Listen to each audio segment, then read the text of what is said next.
Namaskar, good evening. You are watching Rajya Sabha television. I'm Smriti Rastogi with News Tonight. Let's begin the bulletin with the top headlines. No intimidation, coercion or pressure will send us back to the ballot paper era, asserts Chief Election Commissioner Sunil Arora. Says EVMs and VVPATs are here to stay amid claims of EVM tampering made by US-based cyber expert.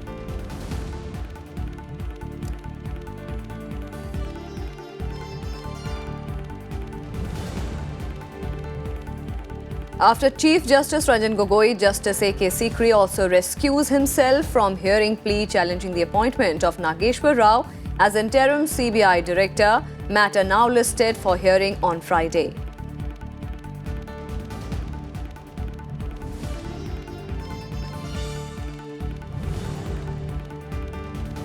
Need to use plastic responsibly and judicially, says Vice President M. Venkaiah Naidu at Central Institute of Plastic Engineering and Technology in Chennai.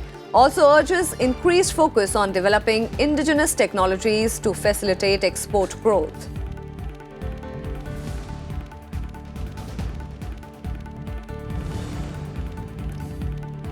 Big success for Delhi police ahead of the Republic Day. Planned terror attack foiled with the arrest of 2 Jaish-e-Mohammed terrorists.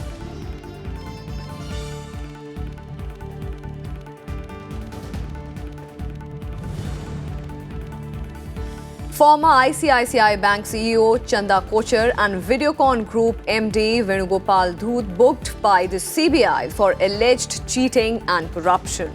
Preliminary inquiry finds 3,250 crore rupees worth of loans sanctioned to companies associated with Videocon Group.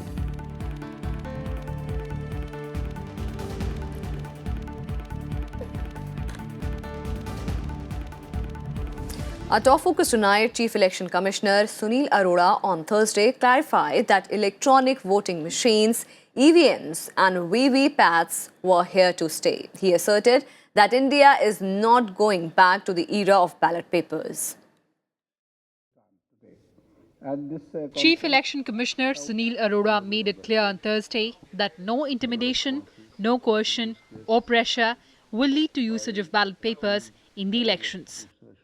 He said that in the recently held assembly elections in 5 states, there was not a single incident of discrepancy between the voter verifiable paper audit slip and the vote cast by the EVM button.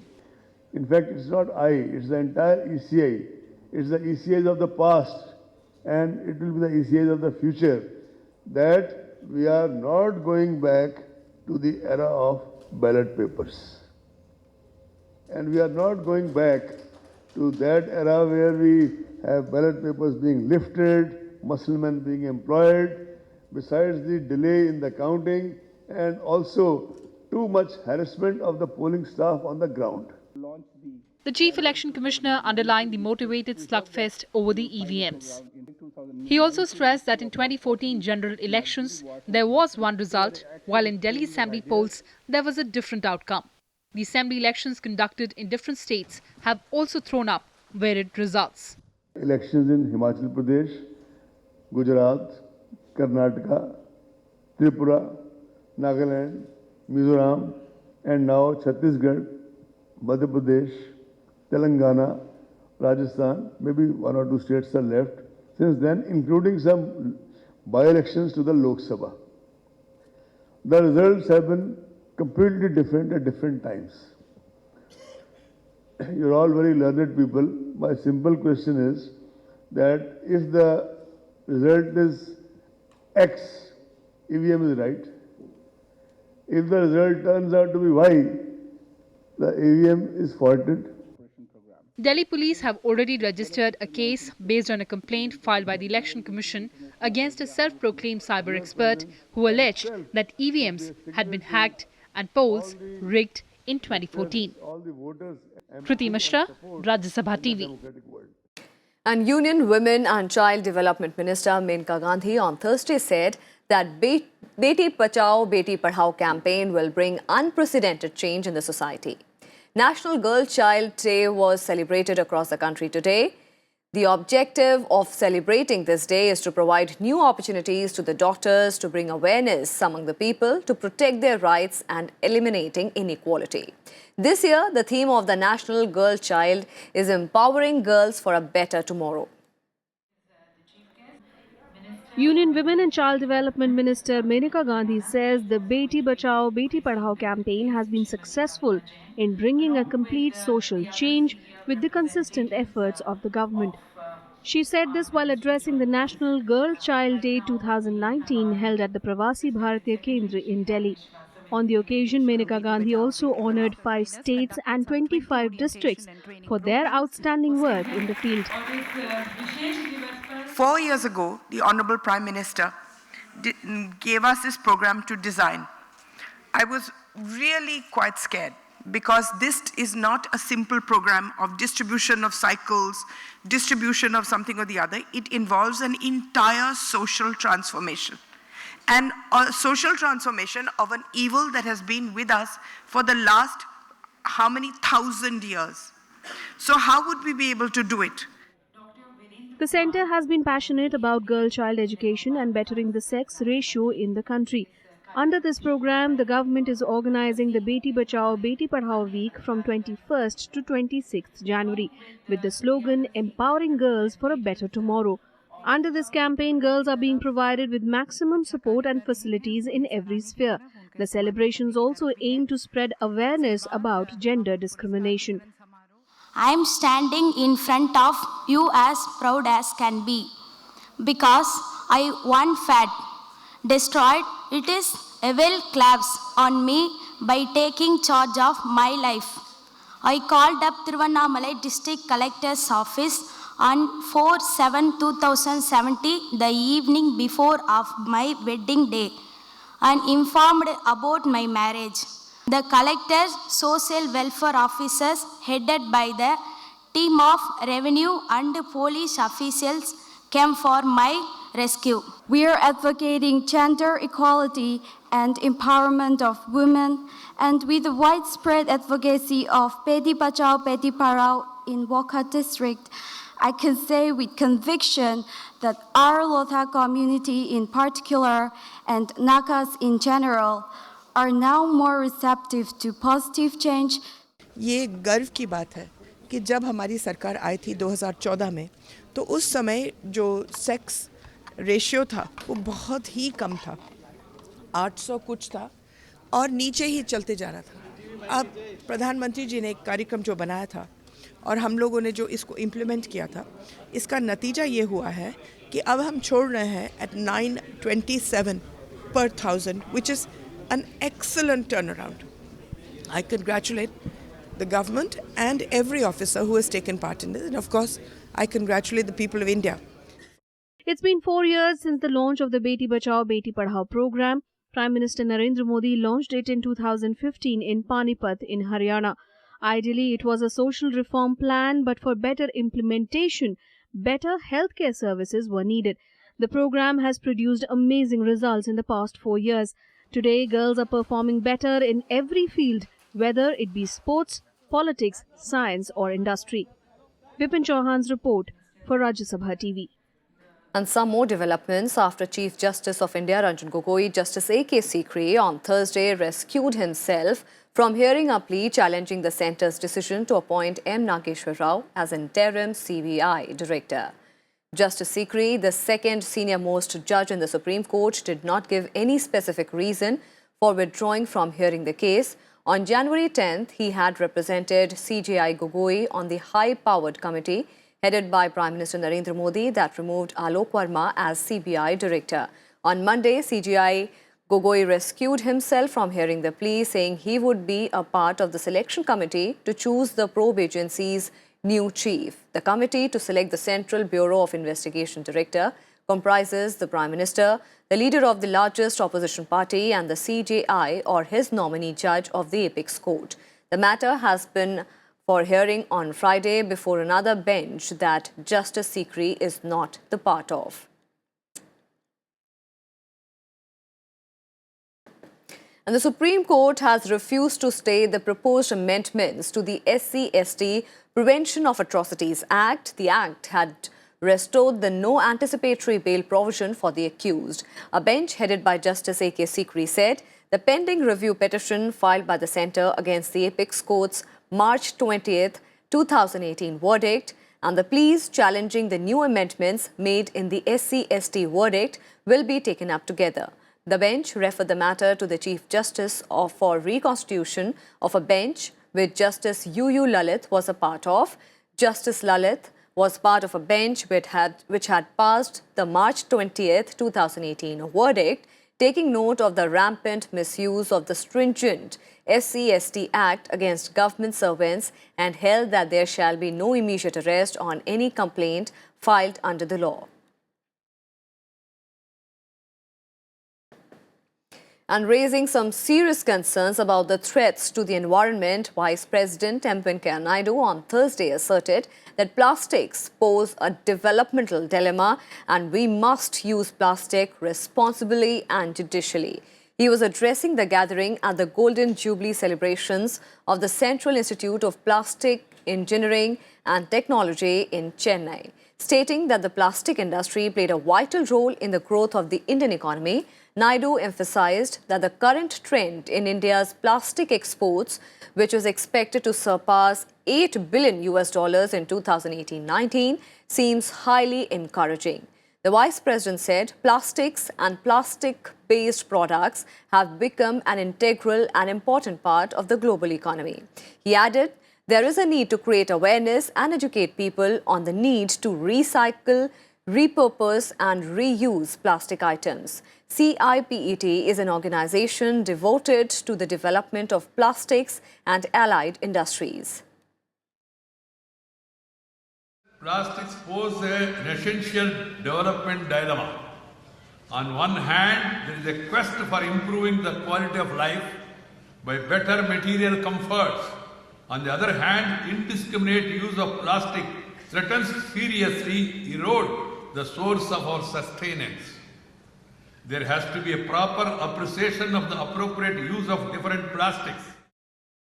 And Vice President M. Venkaiah Naidu addressed the valedictory function of Tamil Nadu Global Investors Meet in Chennai on Thursday. He said that India is continuously focusing on equitable, inclusive growth and on bridging income inequalities. He reiterated that a number of schemes like Jan Dhan Yojana, Saubhagya and Ujjwala stand testament to the core values of inclusiveness that India adheres to, expressing his joy at the captivating growth story that India has been writing. The Vice President opined that India of today is a land of infinite possibilities and tremendous opportunities and urged investors to seize the moment and invest in India.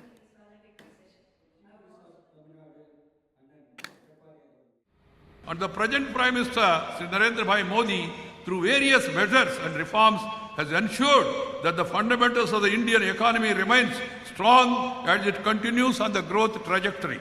The reforms taken by the government in the past few years have made India the top destination for investments in the world. Some time back, I was minister in the government, looking after urban development, smart cities, metro rail, and also housing. Ambassador after ambassador used to come, and they used to show interest to invest in India because they're all impressed by the growth story and they're also impressed by the economic policies. They're also impressed by reforms. I have the first-hand knowledge of the foreign investment that's coming here.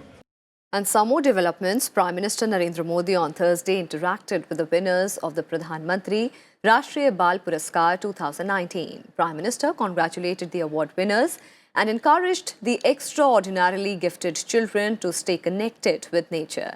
He said that these awards offer an opportunity for recognition of talented children and serve as inspiration for others like them. The Prime Minister also spent some light moments with the children, asking them about their activities. He also shared stories from his childhood. The Prime Minister obliged the children who asked him for his autograph. During the interaction, the children also shared their inspirational stories with him. नई सोच को, नए विचार को वो बहुत प्राथमिकता देते हैं। तो हमारे पास स्टूडियो में ये जो बच्चे हैं, इसमें नवोन्मेषण यानी कि इनोवेशन, उसके बाद शिक्षा के क्षेत्र में, उसके बाद खेल के क्षेत्र में, कला संस्कृति के क्षेत्र में, बहादुरी के क्षेत्र में, यहाँ तक कि समाज सेवा के क्षेत्र से जुड़े हुए इनोवेशन से। मोहम्मद सुहेल, आपसे जानना चाहेंगे कि आपने मैं मंगलुरु कर्नाटक से हूँ।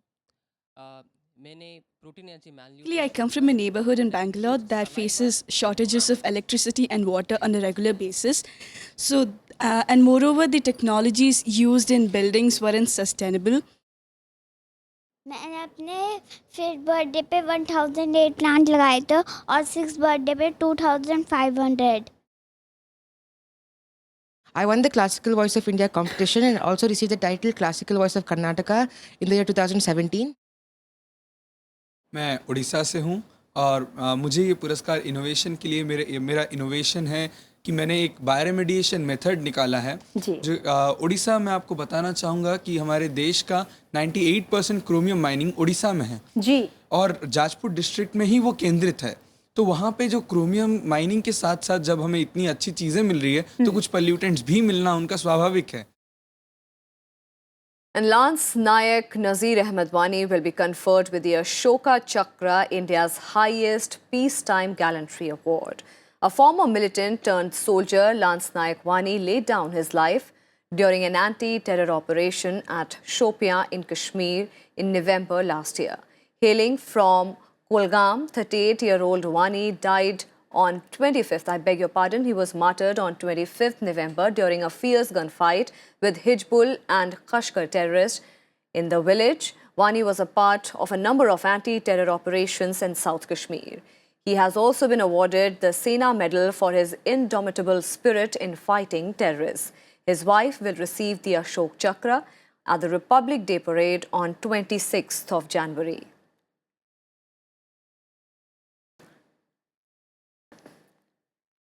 And Prime Minister Narendra Modi on Thursday welcomed tableaux artists, tribal guests, NCC cadets and NSS volunteers to his residence in New Delhi, congratulating the artists and participants for their participation in the Republic Day Parade and related events. Prime Minister said that this is a great opportunity of their lives and the whole country takes inspiration from them. The Prime Minister spoke of the importance of discipline in daily life and added that discipline is an integral part of NCC. He said that citizens should remain aware of their civic duties at all times. Prime Minister said that civic duties combined with aspirations of people will take India to great heights. On the occasion, Prime Minister Modi also witnessed colourful cultural performances by some of the invitees.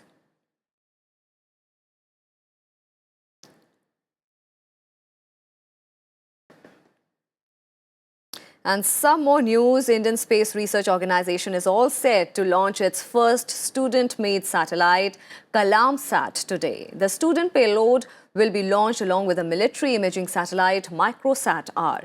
The satellites will be launched on board Polar Rocket PSLV C-44 from the Satish Dhawan Space Centre in Sriharikota at 11:37 p.m. on Thursday night. The 16-hour countdown for the launch is underway. PSLV C-44 is the first mission of PSLV-DL, a new variant of the 44.4-meter-tall rocket equipped with two strap-on configuration. The four-stage PSLV with alternating solid and liquid stages has so far launched 53 Indian and 269 satellites of international customers.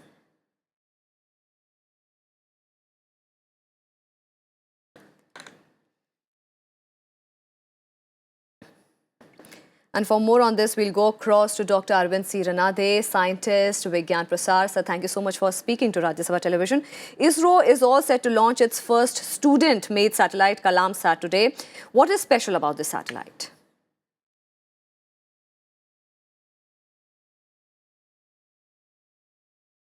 Yeah, I think this is the first time that ISRO is giving an opportunity for the school-going children In fact, if you look at the Space Kid program that is jointly been organized with the NASA and other company, and this is an Indian company who has given the opportunity for the student.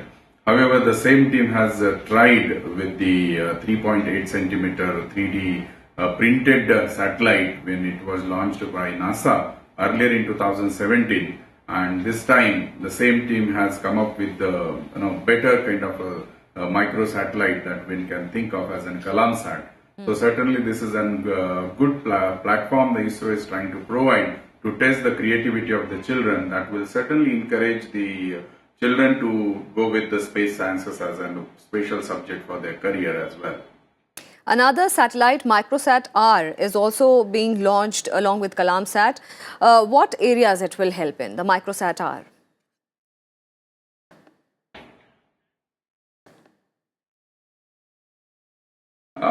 Well, I think Microsat is altogether for the security purposes, and those are for the different reasons altogether. But as far as the today's special news is concerned, this is the first ever made satellite which has a lifetime of over 2 months, which is a communication satellite, by which the demonstrations about the quality of the 3D printing as well as the performance will be tested. So this one can consider this as a technology demonstration, which is by default is being given with the the satellite that is being planned for the DRDO. All right, Mr. Ranade, thank you so much for connecting with us and helping us understand this very important mission of Indian Space Research Organization, which is all set to launch its first student-made satellite, GalantSat, today, along with the military imaging satellite, Microsat R. These satellites will be launched on board the Polar Rocket PSLV C-44 from Satish Dhawan Space Center in Sriharikota at 11:37 p.m. on Thursday night.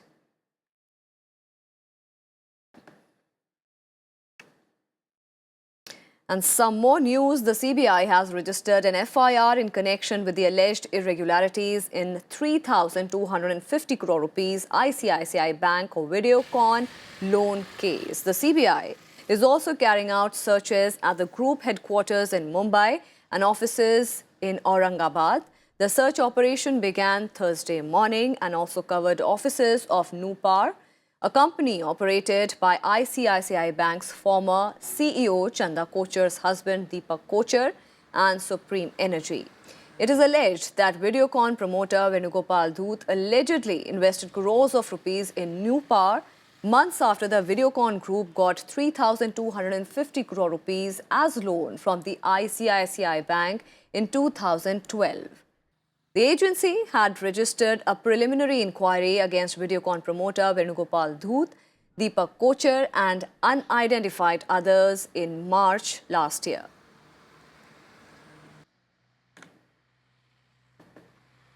In a major boost to the Indian security, Indian Navy is all set to commission INS Kohasa at Diglipur in northern Andaman. A runway strip has been upgraded and converted into a full-fledged airbase in the northern part of the Andaman and Nicobar Islands, and it has been named INS Kohasa. Indian Navy will have full command over the new airbase, which will play an important role in strengthening the monitoring capabilities of Indian Navy in this part of the Indian Ocean. This region of the Indian Ocean is very critical because it has been witnessing a lot of military activity by China. The facility was earlier known as INS Shivpur and has been renamed as INS Kohasa after the extension of facilities at the base.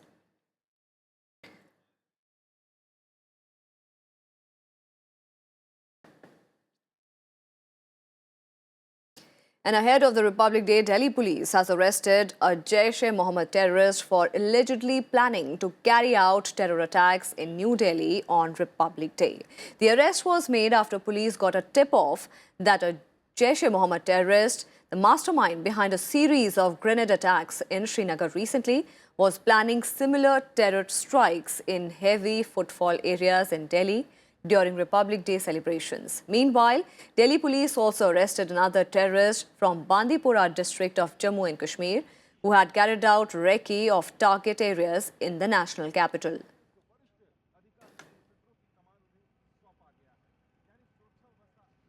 And Mauritius Prime Minister Pravind Jagannath was among the Pravasi Bharatiya delegation which on Thursday visited the Triveni Sangam at Prayagraj. Mauritius Prime Minister thanked the Indian government and Prime Minister Narendra Modi for inviting him as a chief guest of the 15th edition of the Pravasi Bharatiya Divas in Varanasi. Jagannath appreciated the arrangements made for the Kumbh Mela and said coming to Prayagraj after Varanasi was a unique spiritual experience for him, his wife and the delegation.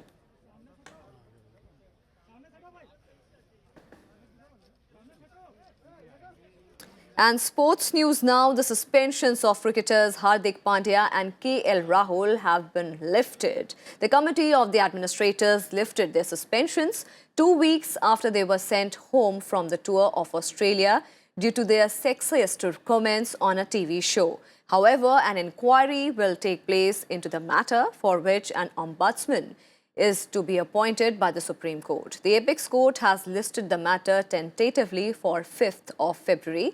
Hardik Pandya is expected to soon join the cricket team in New Zealand for an ongoing limited overs series, while KL Rahul might play in either the domestic circuit or show up for India A in the home series against England Lions.